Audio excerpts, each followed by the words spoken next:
talking about it. We should start talking. Right, everyone. If we could all come into the main room. I like main room. Well, you're in the That was, yeah, what's that? Yeah. I'd like to just welcome the panel members who just want to sit down. Do you want to?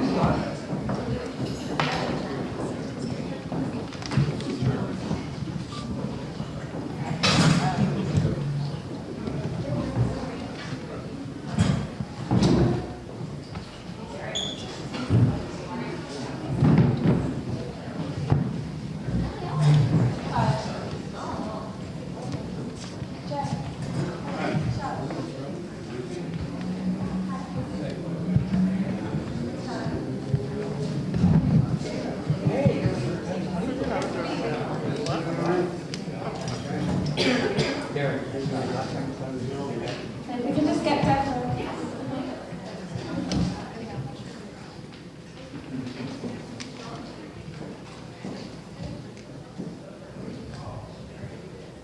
Okay.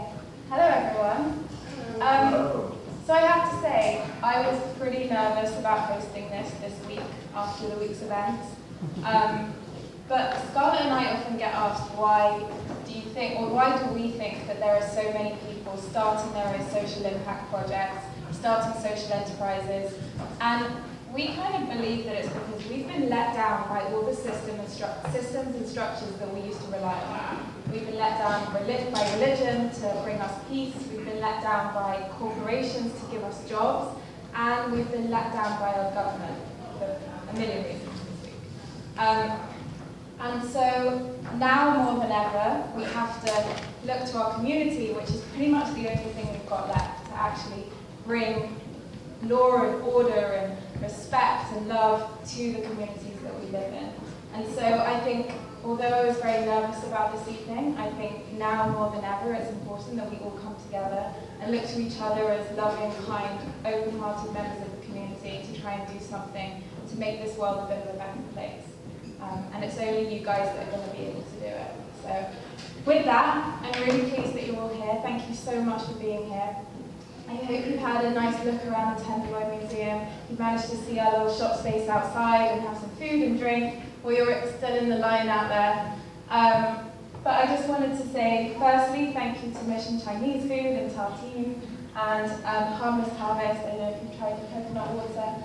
And then a big thank you to Katie from the Tenderloin Museum. I don't know, I can't see her anywhere. But she's been amazing. She's put up with all my shit the last few months. And also thank you to Scarlett, my co-founder, who's sitting on the panel, who flew over from London to be here. Don't worry, it wasn't on the charity's money. And a huge thank you to Lindsay, who isn't even in here. Come on, Lindsay. Who's our production manager in San Francisco and has basically put on everything tonight, and I'm taking the credit for it. So I've got a little card for you. Oh, thank you. It was supposed to be flowers, but we Yeah, no time for flowers. And also thank you to Beyond, who's my employer, who's been amazing and given me time to really invest in this, so she's been really great. So for those of you who don't know what Crack and Cider is, it's a shop where you can buy essential items which we distribute to homeless people. And the reason we set it up is Scarlett and I were in Berlin, and a homeless guy came and asked us for a couple of euros, and we shrugged him off and said no, and walked our other way, and went to get a coffee. And then we ended up spending probably €7 on a cup of warm caffeine, and talking about how terrible that was, that we'd said no to someone who needed maybe €2, and then we were happy to go and spend it on ourselves without even thinking about spending that amount of money. And we wanted to question why was that. We felt guilty, and we felt really empathetic towards the situation that we saw him in, but we weren't doing anything to help. And we realized it's because we're worried as to what he's going to spend that money on, rightly or wrongly. At the time, there were posters around London saying, don't give money to people on the streets because it might be spent on drugs and alcohol.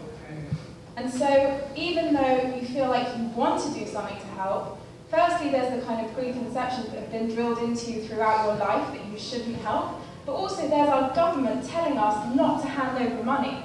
So we want to help, but there's no adequate means for us to do so. And so Scarlett and I said, we're going to make the most simple, transparent way to give to a person in need that's possible.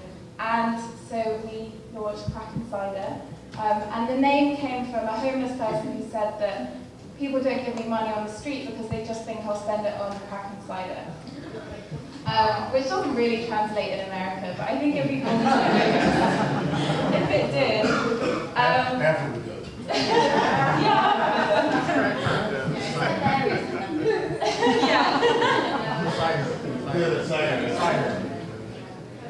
And then after our London launch, which was this time last year, we managed to distribute over 6,000 items to the homeless in the coldest winter for 4 years, and looked to San Francisco and saw the issue over here and realized we had to get our asses over here and set up shop and see how, how this would translate and how we could actually bring the same model to San Francisco. So with that, I'm really pleased that we're here, and as you'll see from our name, we're all about, I had this conversation with a couple of people outside, we really believe that the only way that we can overcome stigma or overcome serious issues in society is by talking about the stereotypes that go along with it. We have to have big, bold conversations and ask big, brave questions to get brave answers. And so tonight is about asking those stupid questions.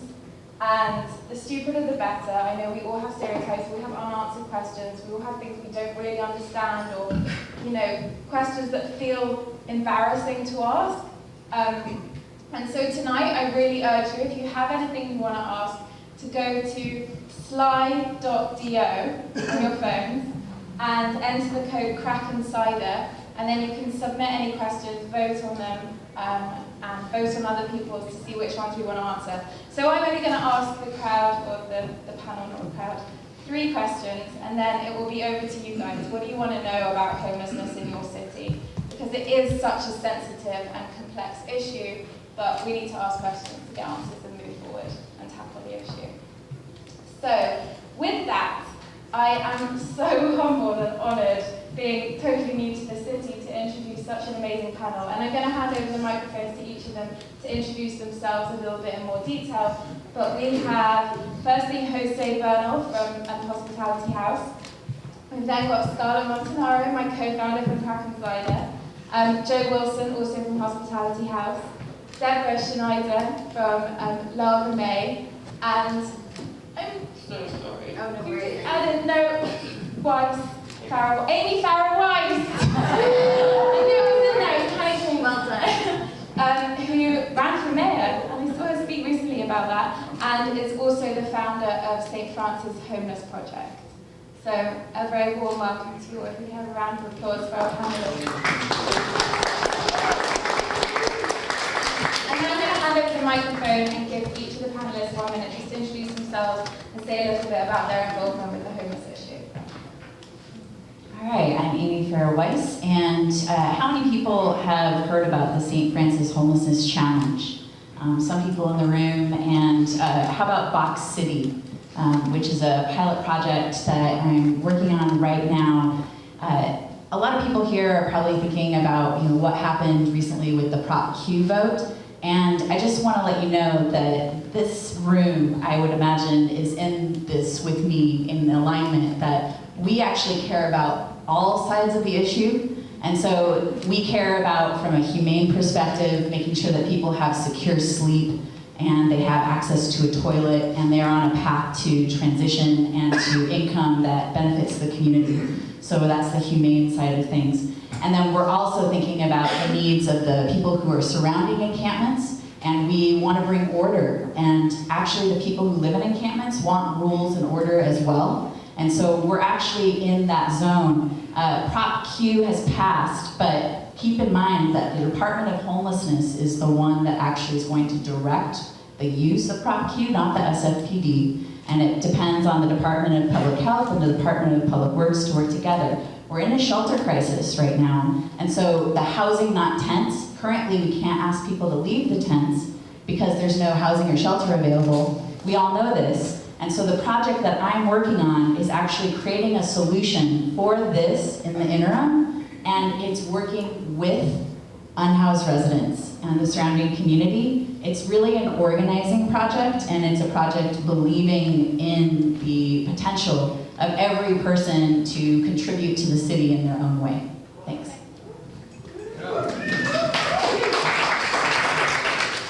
Hello, I'm SCHNEIDER, and I work with Lava May. How many people here have heard of Lava May? A lot. Good. So for those of you who aren't familiar with our work, our mission is taking radical hospitality to the streets to serve individuals who are experiencing homelessness.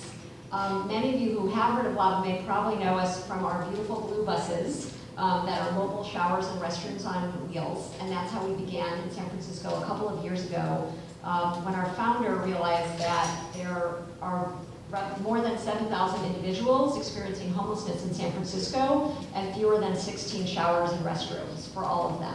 And she wanted to do something about it. And so we began by transforming old Muni buses into mobile showers and restrooms for the homeless.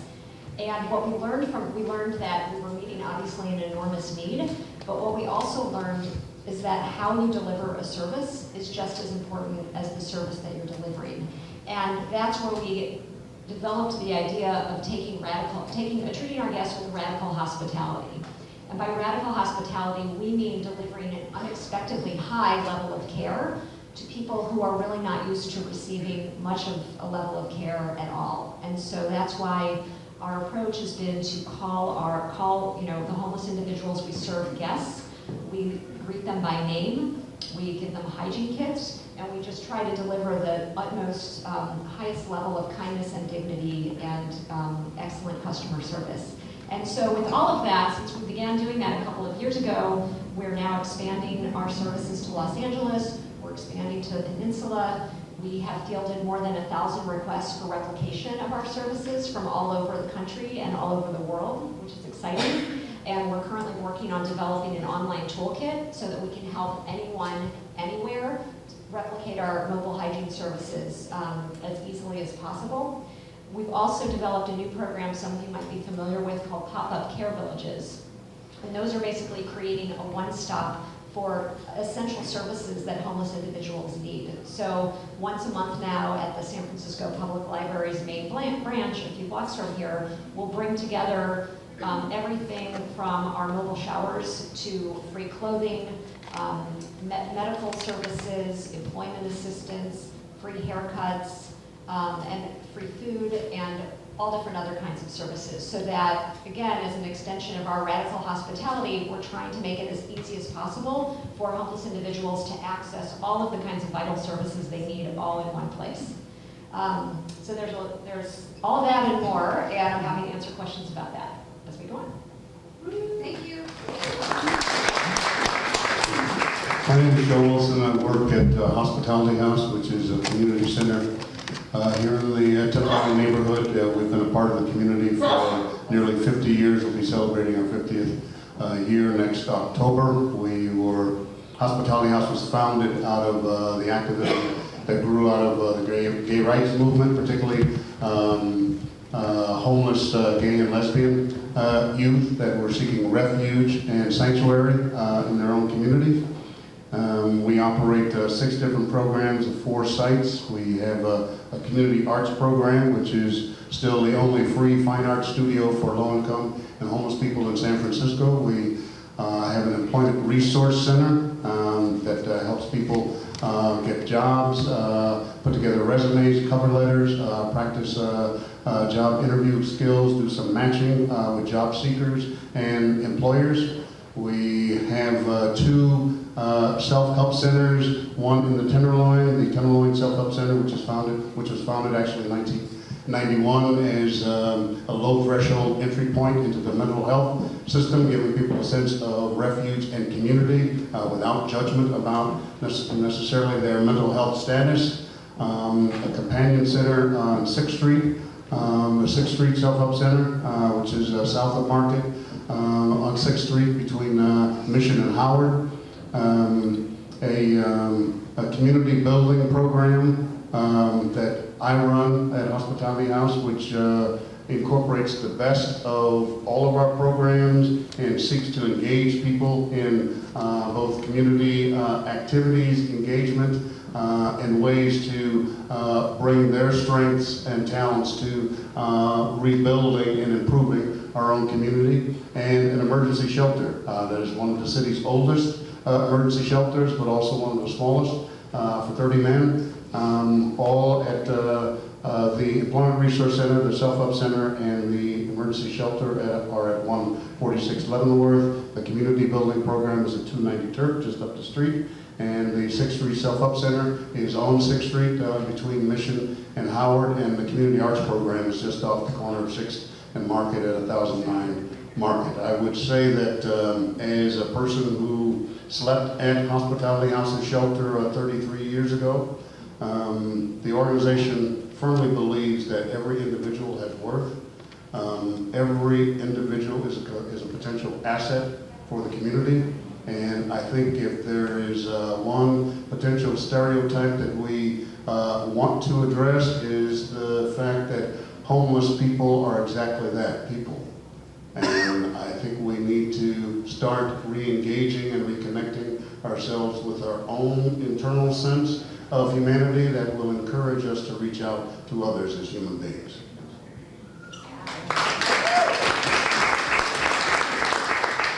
Hi, I think Charlie's already given me a little bit of an introduction and talked a lot about Crack and Cider and what we're about. So I suppose the reason why I'm sat here on this panel is to provide a little bit of global context, I suppose. Let everyone know what's going on in London. But when we first started out, I will have a confession. Neither of us had ever worked in charity before. We'd never worked in the homelessness sector. Do you call it a sector? Probably not. Poverty industry. But, so when we set up in London, we wanted to go out to an event or to talks or to something to try and learn as much as we possibly could before launching, because the last thing we wanted to do was to go into this blind. But there was nothing, so we thought, okay, fine, we'll just put on an event ourselves and we'll get together people in the community that know what they're talking about and ask all the unanswered questions that we have. And that worked really well for us in London, and we've got the same kind of model here. It's amazing kind of sitting next to someone like you who's been around for 50 years, who really knows what's going on. And in this city...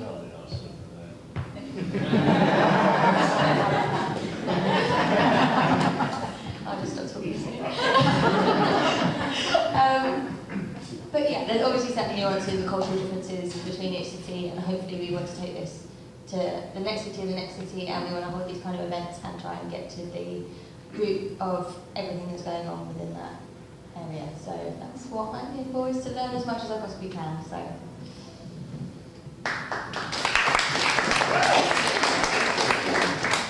Hi, my name is Jose Bernal. I work for a hospitality house as well. I run the shelter program. Thank you, Joe, for eloquently describing what our great agency has been around for 50 years. Our agency, our organization has been around for 50 years, right here in Tenderloin. I certainly take a lot of pride in being at the shelter and advocating for our guys up there. I myself grew up in this neighborhood, like a lot of first-generation immigrants. My family came to Tenderloin, and we have a lot of struggles out here, and I certainly take a lot of pride being there. I think there's a lot going on locally. There's a lot of attempts attempting to criminalize homelessness, attempting to criminalize extreme poverty, and it really does take all of us to be united. It takes all of us to stand up. So I certainly am proud to work with an organization that holds that as its value, as its principle. Thank you.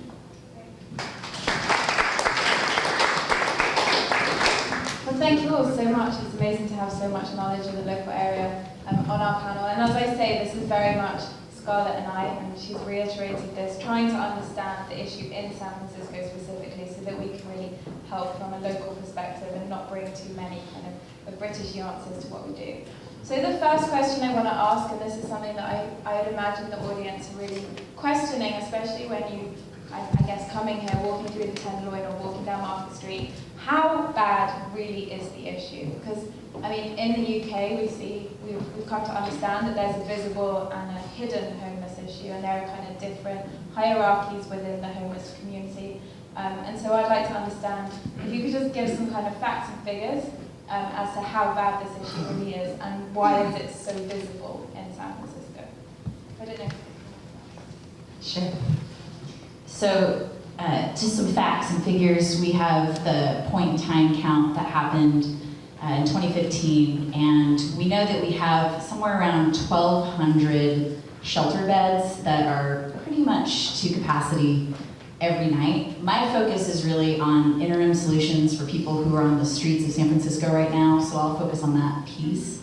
And so we know that we only have a limited amount of these shelter beds. Some of them are 90-day shelters, and we know that right now there's about a 900-person waiting list for the 90-day shelter. So there are a lot of people where that 90-day shelter is their lifeline. They've decided that they want to make sure that they're always indoors and they're trying to avoid being on the street. Then there's another group of people that are living on the street, and some have actually become accustomed to living off-grid and working in various types of communities and encampments.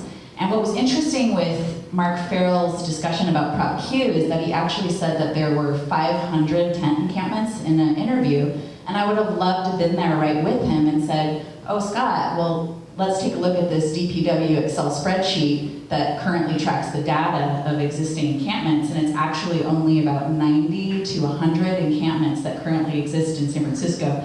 Scott Nelson from the Coalition on Homelessness, maybe you could raise your hand.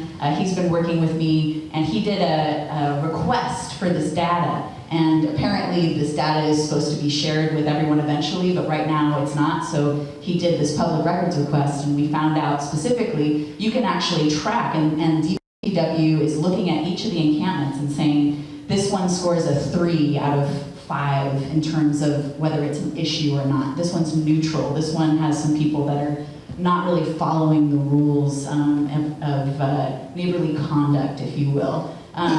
So these things are actually being assessed, and we have the ability to organize with those residents that are living on the street right now. I've talked to personally probably about 100 people that live in encampments around the city, and I do find this willingness to work together. Generally in encampments, you'll find that there's at least one person in a group that is the organizer type, sometimes a lot more. And then there's usually a couple people that have higher mental health challenges and needs. And just like in a regular community, you know, there's the majority of people that can handle their own. There's some people that take the lead in terms of supporting organization. And then there's some people that need a little extra help. And so if we work together with the residents that are on the street, we say some of them are actually in encampments and they can actually be supported in getting secure sleep and organization. They don't have to go into that shelter system that's already taxed and the navigation center, which is already taxed.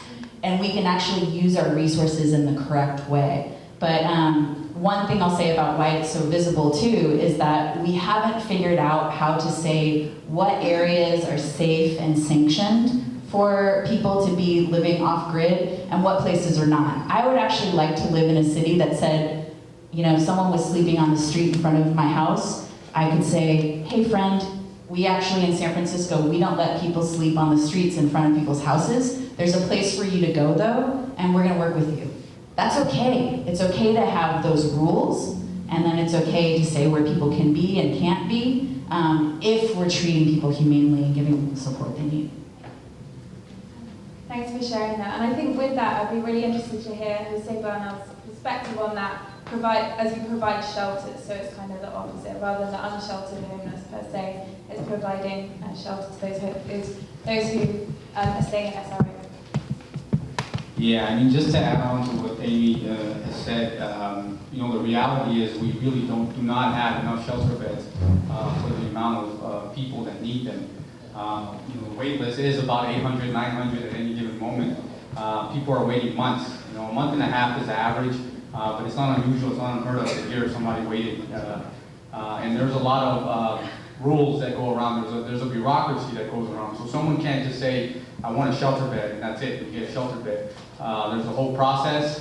They have to go through the 311 shelter system. They have to go get fingerprinted. They have to go, they're put into a system which basically, takes their picture. They have to go get a TB test. They have all these things. They have to have an ID. They have all these things that basically can discourage a lot of people from wanting to get a shelter bed. And in the process, while you're waiting for a shelter bed, we have what's called, like if you wanted to get out of the street, you would go to one of our resource centers throughout the city.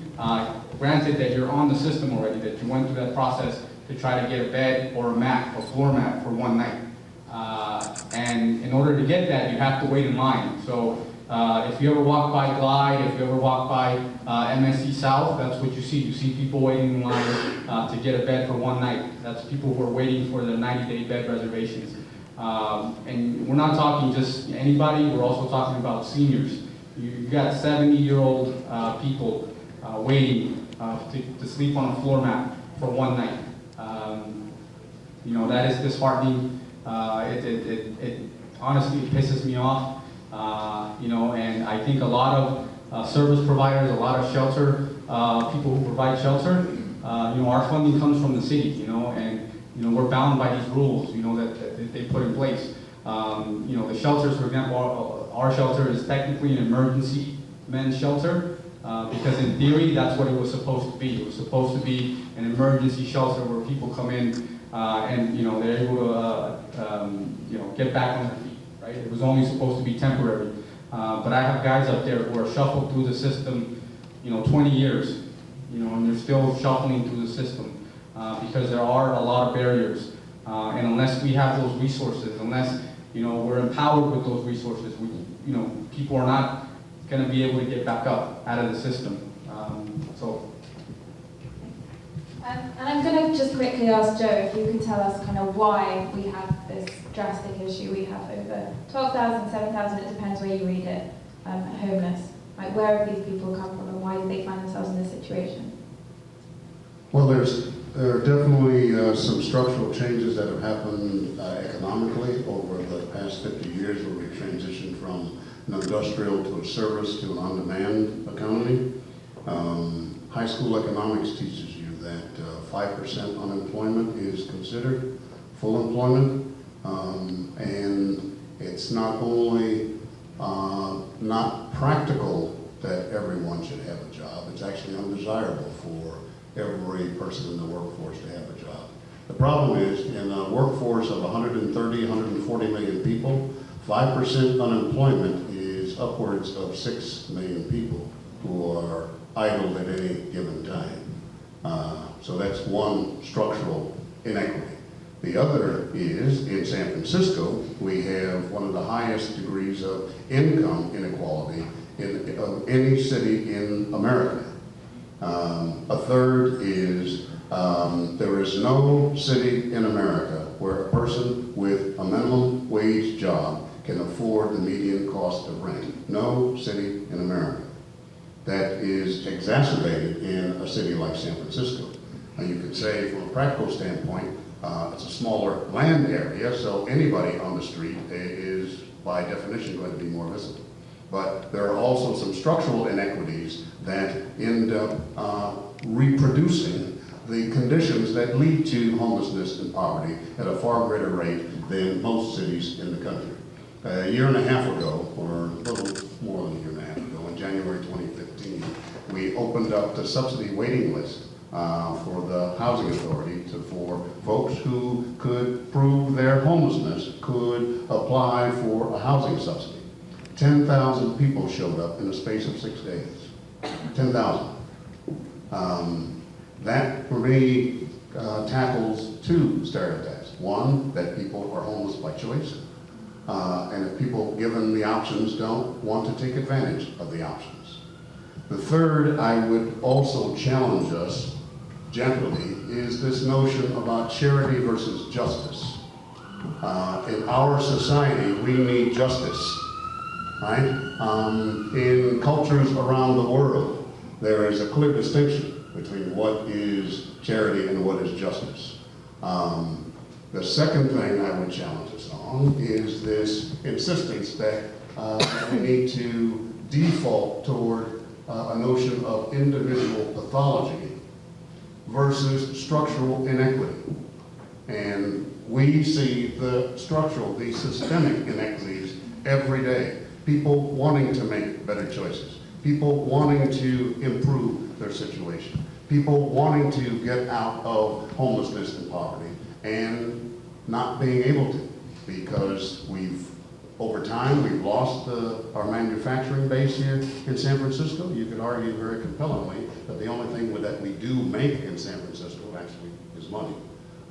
We have a Federal Reserve Bank that actually prints the stuff on a regular basis.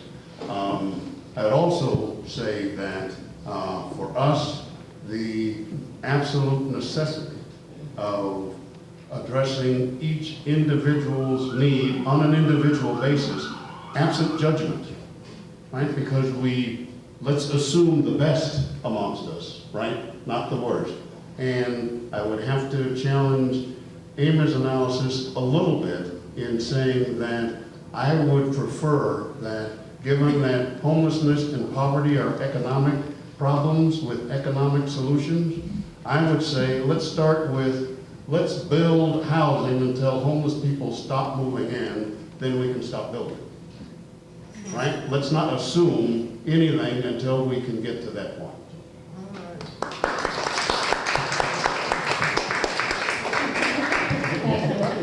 I think on that point, there are a couple of stereotypes that you touched on that I think are really worth us discussing, and it kind of segues really nicely into the next thing I want to talk about, and it's those stereotypes exactly, and that one of, oh, but there are so many people who choose to be homeless. It's something that I get a lot when I say that, I talk about crack and cider, even from my parents and people that I love and I think have like sound morals, we'll say that. And these stereotypes do exist, and there are many more of them. So I'd like to speak to Deborah a little bit to start us talking about what are the stereotypes that exist that are false. Well, adding on to that, I wanted to add to the previous question about just the face of homelessness and the visibility of homelessness. And in San Francisco, even though homelessness seems like such a visible problem, we can all visibly see so many people on the streets in so many neighborhoods, there still is also an enormous population of folks who are homeless as well, who are experiencing homelessness, who we're not seeing. They're not walking by every day on the street. And those are a lot of the individuals, our guests who we serve with Lava May. People who are using our shower services are individuals who are families who are sleeping on somebody's floor or sleeping in their cars. Individuals who have jobs or are going to school, and they're using our shower services so that they're able to get clean, so they can go to work or be able to go to class. And that really leads into the stereotype issue, which is, a lot of times there's the stereotype that people are homeless because they've made bad choices, because they are lazy or they're addicts, and so often that's not the case at all. Or also often people are experiencing homelessness because they've had 1, 2, 3 strokes of really bad luck. Losing a job, getting evicted, which is something every renter in San Francisco, including myself, lives in fear of. They had a medical situation come up that, cost a fortune. There's so many things that can come up. There was a study put out by a national organization earlier this year that said most Americans couldn't come up with $400 if they had to in an emergency. And if that's the case, that means really the vast majority of people are very close to being one stroke of bad luck away from experiencing homelessness. And then with Lava May, some ways that we're helping to work to shatter those stereotypes. One is just through our volunteer program. So we always have, we can't do what we do without volunteers. So our mobile shower service is really powered by volunteers. Our pop-up care villages are events where we can serve anywhere from 300 to 400 guests in a 4-hour period, powered by 50 to 100 volunteers. And what's really powerful about the experience that our volunteers have is that they learn firsthand that by interacting in a meaningful way with our guests, they always say to us, like, wow, I just learned, this really opened my eyes to the fact that homeless individuals have master's degrees They know about literature. They, you know, they have jobs. So they really learn, you know, more about what the true face of homelessness is. I think Scarlett could probably elaborate on that point, especially around some homeless or people suffering from homelessness who we've encountered who have those literacy skills and have taught us a lot. Well, it actually seems like there's a global issue that's very, very similar. I think a couple of people that we've met and actually became friends with, they spend their days in the libraries to keep warm, and they spend their days reading books and going through. This one guy, FARAH, he's got this iPad that someone gave him from a library, and he goes through all of the newspaper publications on one website, all over the world, and you talk to him and he can just, he's so fast, and he can just tell you all these stories, and he tells you about everything going on around the world, and you just think, why are you in this situation? And it's because he suffers from depression. And it's such a, it's seemingly simple thing that if there were just some services, then he wouldn't be in that situation. He used to have a family, he used to have a huge house in a really lovely place in London, and again, you're one stroke away, most of us in this room here, 1, 2 or 3 strokes away from being in that exact situation. And I think, unfortunately, it's taken for it to become so prevalent for more people to start understanding that. But yeah, it seems like it's pretty much the same awful stereotypes all over the place, and that's why we called ourselves the name. Some people take issue with it, but you have to sort of talk about it to get it in some way talked about and open and out there.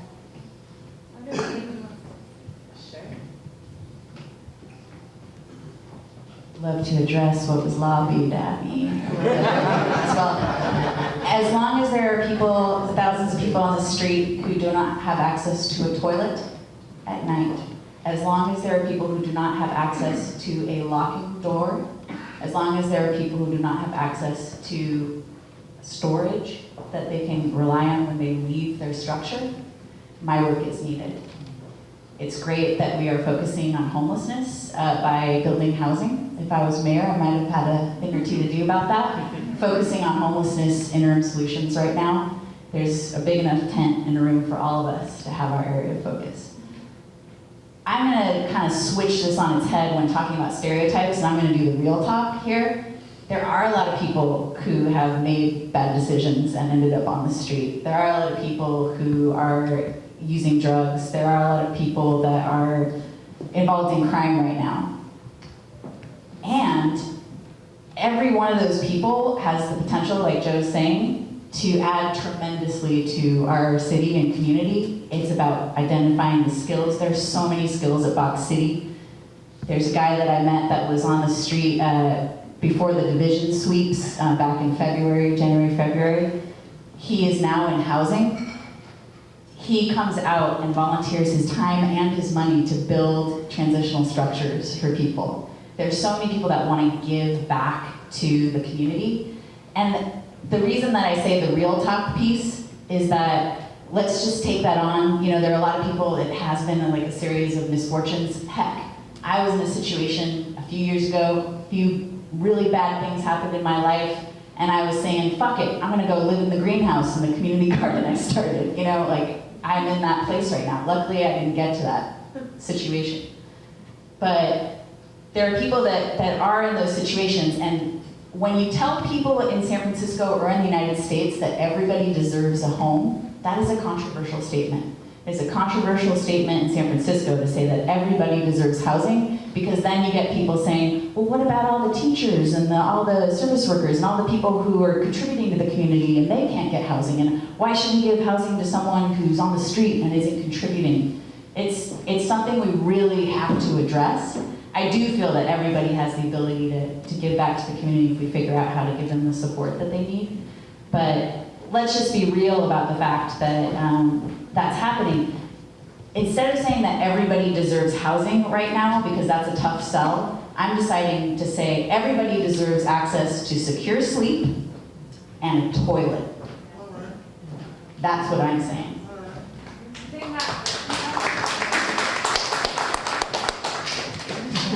And I'll say again, everybody deserves housing. So it's controversial. I agree with that. So be it. I mean, I think that I mean, a couple of things, and maybe talk a little bit about the historical context. So, and England gives us a good example. So in the 1600s, early 1600s, in Elizabethan England, there were a series of laws passed of the Elizabethan Poor Laws. So the problem of poor people, vagrants, moving from locality to locality was recognized as a problem for wherever the vagrants ended up. So there were a series of laws designed to control the movements of vagrants. One aspect of the law was that the care of vagrants was a local responsibility. That the giving of alms directly to vagrants was a practice to be discouraged. We call it care not cash here in San Francisco 400 years later. And there's also this concept of the deserving poor versus the undeserving poor. So the deserving poor were people who would work but could not, for some definable reason. The undeserving poor were people who could work but would not. And so the people who could work and would not were not considered desirable and were treated in a separate category than the deserving poor. That is not so different than what we are still doing 400 years later in our social policy. I say again, everyone deserves housing, period. And that includes homeless people and school teachers. And if it's controversial, so be it. At some point, individually and collectively, we need to decide what kind of society we want. I would amend the earlier statement that government and corporations have let us down. I would amend that to say that we have let government and corporations off the hook. And there is a fundamental responsibility to be responsible institutions, accountable to the people. And each of us can make that decision, what that means for us and what we're willing to do to work for that. But frankly, as I see it, that is the context. And if it's controversial that housing should be viewed as a public good and not a business venture, then so be it. We have to decide individually and collectively what kind of community in the broadest sense we want to build and what we want to be part of. And yeah, that's the hard work of it, because that means then we have to summon up everything that's within us, to meet that challenge. And I think that we have the capacity to do that. I think people doing as much as they can in whatever way feels comfortable doing, we need to support that. We need to celebrate that. And also be true to the fact that we are always mindful of the broader vision, the long-term journey of being a just and inclusive society in every way that we can.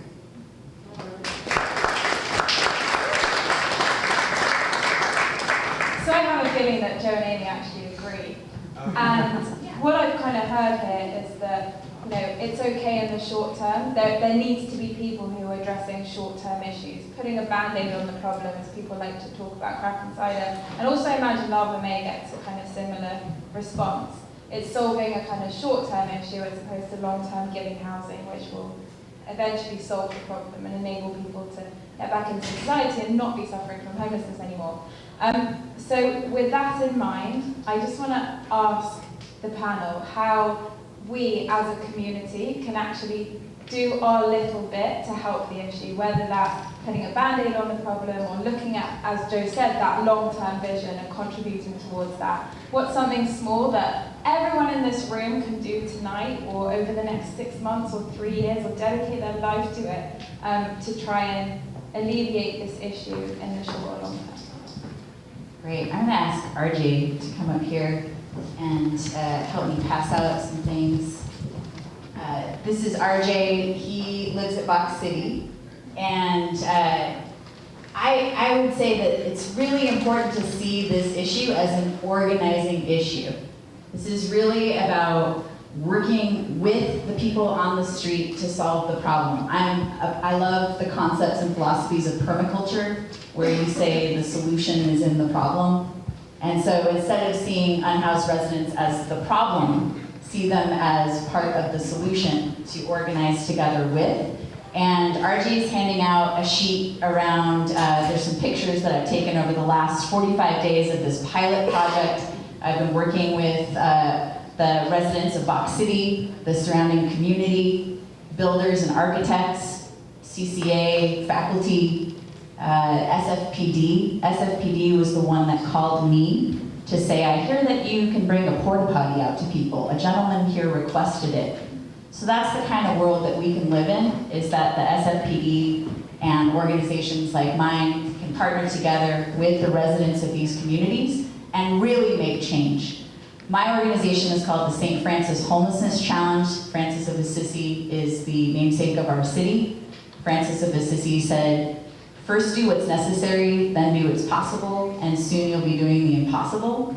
And by doing this work with these 20 or so Box City residents, now we've snowballed out, and there's a group that's on a street a couple blocks away.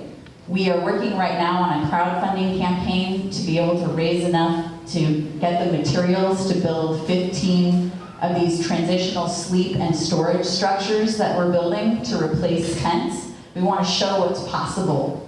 So please help us do that by looking at boxcitysf.com and contributing to that crowdfunding campaign. If you're an architect or designer and you're interested in being part of painting, designing these structures, building them, please let me know.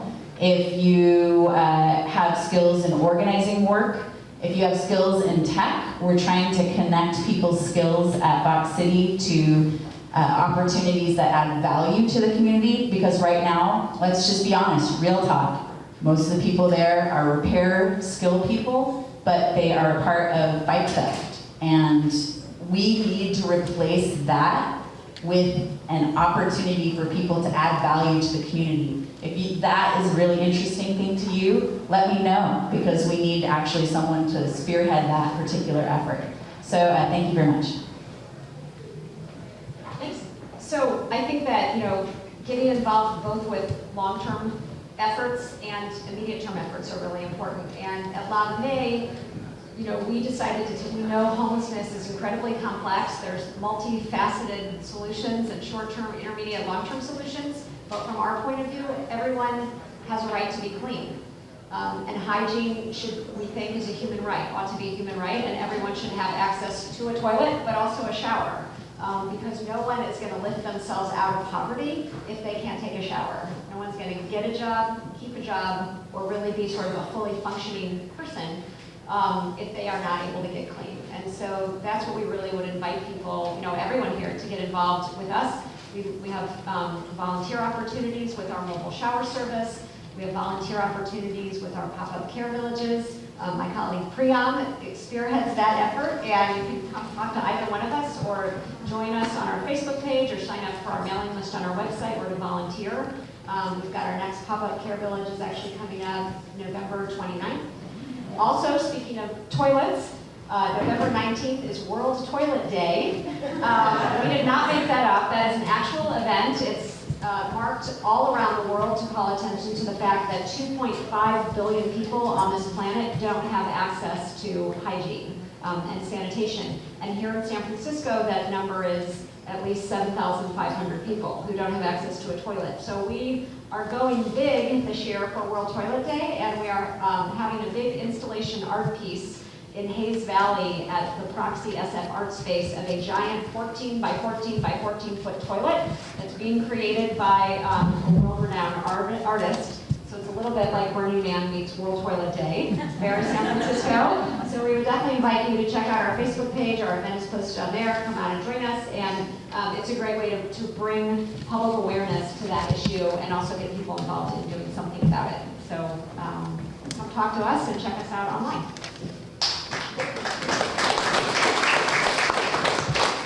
Well, as I mentioned at the beginning, so I'm a part of an organization that runs an emergency shelter. and also has a community organizing program. So we're bridging the gap between meeting people's basic needs and working on longer-term solutions around empowerment and civic engagement. Years ago, I was part of a group that had this idea that you could build an organization that was comprised for, of, and by homeless people. 29 years later, the Coalition on Homelessness is one of the most successful and lasting examples of homeless people themselves defining the problem in their own terms and working toward the solution in their own terms. I agree wholeheartedly that it is an organizing challenge, and I'm proud to have been a part of the founding of that organization. I would also say that ultimately it does come back to what we feel our individual calling is in terms of what we want to see when we look out and envision our own community, our own world, and how we define our place in that. And I certainly strongly support the necessity of real talk, and one of the elements of real talk is that in the 1980s, when we had an actor as governor, we closed the state mental health hospitals under the guise of people being better served in their own communities, which was a widely held view and probably still is. The problem is the resources didn't follow the people. So now, some close to 40 years later, many people are still out there needing those resources and seeking them in a variety of ways. No one would pretend that there aren't a range of problems and afflictions and reasons why people are homeless. The challenge is still, what do we do now, right? And I would say that, yes, meeting people's basic needs and promoting the idea of everything we do and the way that we can do it can tackle prevailing stereotypes. That's why we have an arts program that is not designed to be art therapy. It is designed to be a incubator of serious and valuable art, the creative impulse that's just as necessary for many people as it is getting in from the cold at night. And if I had my druthers, I would say that it would be a great thing if every child in this country, rather than having a cell phone and a laptop, that they had a paintbrush, that they had a musical instrument, that no child would lay their head on the cold at any place in our society without a hand to hold and a book to read. That is a vision worth striving for. And so I would encourage us to find that power, that motivation within us.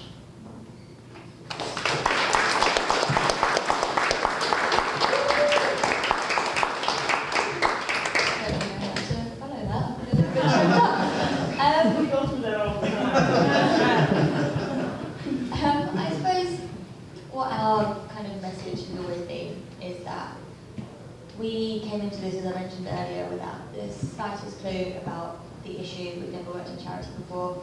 We both managed to somehow hold down full-time jobs, and we're doing this as a side project. And I think one of the biggest things is that people don't feel like they have any power to make any difference in the world.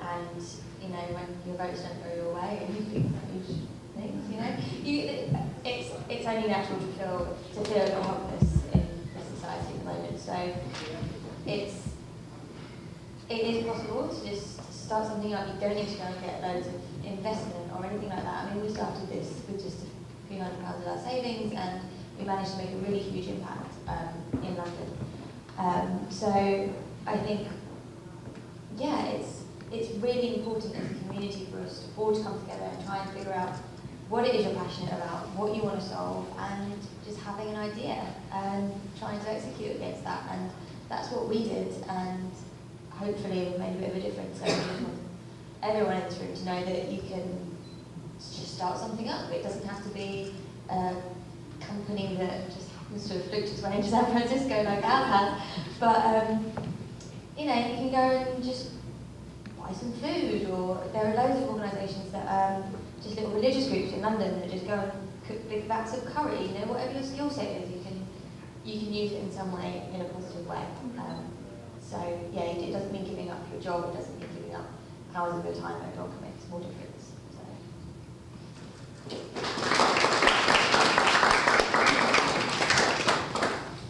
Yeah, I think one of the things that we can do is, first of all, is move away from saying the homeless. You know, there is no the homeless.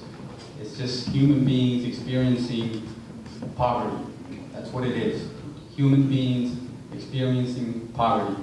There are a number of ways we can all be involved. The simple fact that you just took the time to come here to listen, that's step one. You know, that's an enormous step that a lot of people don't take.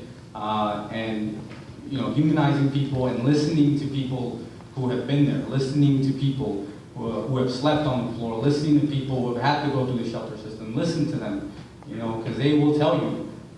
You know, I know that a lot of people want to reinvent the wheel, a lot of people want to come in and do this and that, and that's great, but you have to listen, you know, listen to the people, you know, and support, you know, grassroots organizations, you know, like the Coalition on Homelessness, like Hospitality House, you know, and, you know, you will make a difference, and you will support people, and you will support the efforts that have been underway.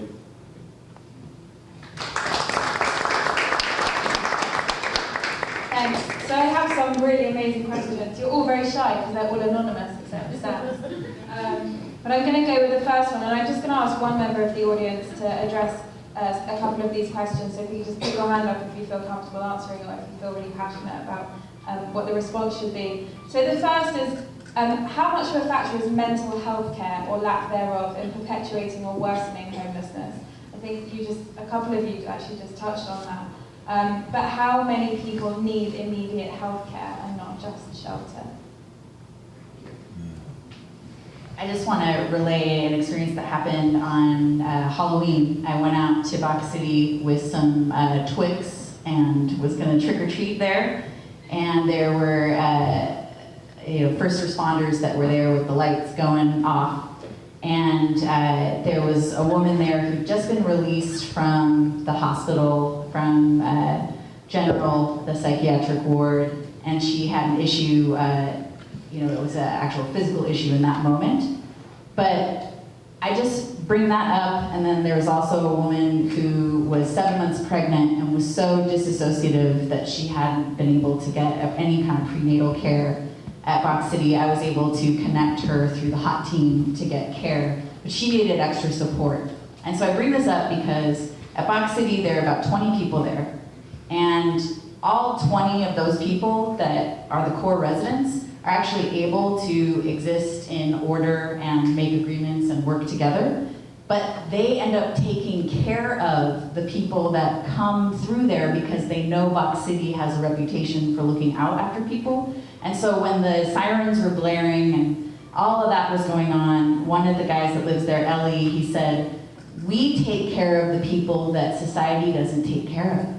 And so it's unhoused residents right now that are taking care of some of our most in-need people. And that's why if we work with the residents of these encampments, they can identify which people really need the extra care. And the firefighters, even though this girl's finger was probably gonna have to be amputated if she didn't go with them, she didn't go with them. And they would have had to, they said, well, we're gonna get the police out here and 5150 her if she rings that bell again. And I just said, I hope you take her now because she needs help and she's disassociative, she's not able to take care of herself. But that is broken right now, that whole system, because it has to escalate to a 5150 and the police generally have to come to take someone and then take away all their rights. But if we work with the residents of these encampments, they can identify the people who need the extra support, and not out of a punitive or police approach, but, you know, Trisha, you need some extra help. Like, how can we help you, girl? You know, like, let's get you some help. So that's a different approach I would take. Thanks very much. The next question we've got is, I think this is really interesting. This is actually something that journalists have asked us before. But how can we as journalists report on homelessness in a way that's different to coverage in the past and propels the change that we need to help individuals suffering from homelessness? Well, I think that there's, I mean, every day we see like the evidence of the power of story, the power of sharing people's true journeys and that are both unique to the individual and common and shared with all of us. We have a leadership development project at Hospitality House called HOLD, Healing, Organizing, and Leadership Development. So our pool of people that we draw from are people who have experienced some kind of trauma in their lives, and trauma is fairly broadly defined. So it's, you know, waking up in the morning sometimes after an election day can be traumatic. But the idea is that people are retracing some steps in their own journey, getting back in touch with the source of some pain, and then using that pain to visualize possibilities for themselves. I think journalists telling a big part of that story, kind of the humanity that is within all of us, is a story that should be highlighted every day. I think it's also extremely unfortunate that this recent presidential campaign actually revealed, in my opinion, and I think it revealed a lot of people, a total abdication by the Fourth Estate in terms of really challenging political candidates, to promoting, kind of truth in the news. This blurred line, and actually the line is no longer blurred between news and entertainment. There's no line anymore. We have drama graduates as news anchors, right? And people don't have to read stories or research stories. They just have to look at the teleprompter.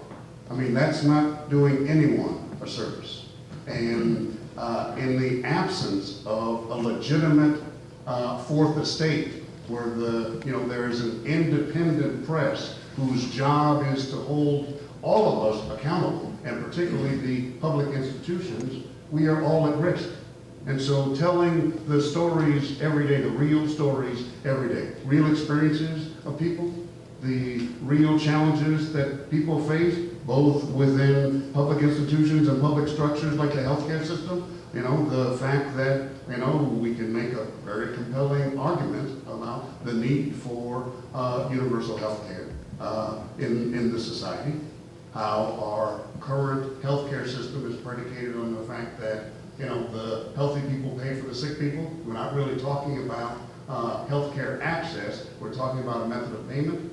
We don't have an agreement in our country that there are fundamental things that we're all going to agree that are priorities for any society. And it's isn't that the point of forming a society in the first place? That there is group benefit. There are things that you can get as a group that you can't get on your own. That is the commitment that we're making as a society. That is a part of the social compact. I think it's absolutely essential that journalism return itself to that function, to talking about and telling that story about, in the absence of accountable public institutions, in the absence of this artificially created systemic dysfunction, the fact that we have systemic and systematic disinvestment in working class communities, that then result in displacement and gentrification. We see examples in San Francisco where community residents not only feel unwelcome in their own communities that they grew up in, but their lives are at risk. Imagine, if you will, the interaction that should have happened, that could have happened, that dark night in BERNAL Heights when Alex Nieto, a community resident, was gunned down in the park because he was viewed as an outsider, a community that he grew up in, right? Imagine, if you will, if the police officers that had engaged with him actually knew Alex Nieto and said, yo, dude, what are you doing out here? Not drop your weapons or we'll shoot 59 times. So telling that story is a story that absolutely needs to be told. And we are all diminished in the absence of that story being told.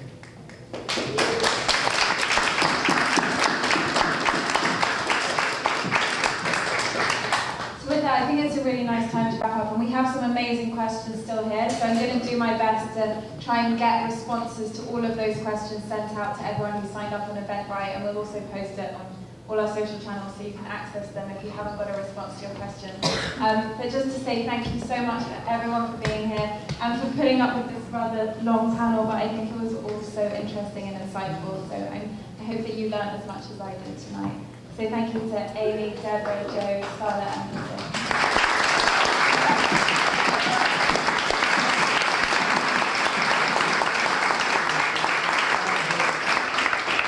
And we'll all be hanging around for any other questions you have to us individually. I think we'll be here. And I hope there are still a couple of drinks and some food outside. So have yourself and have a nice evening, and I hope you learned something.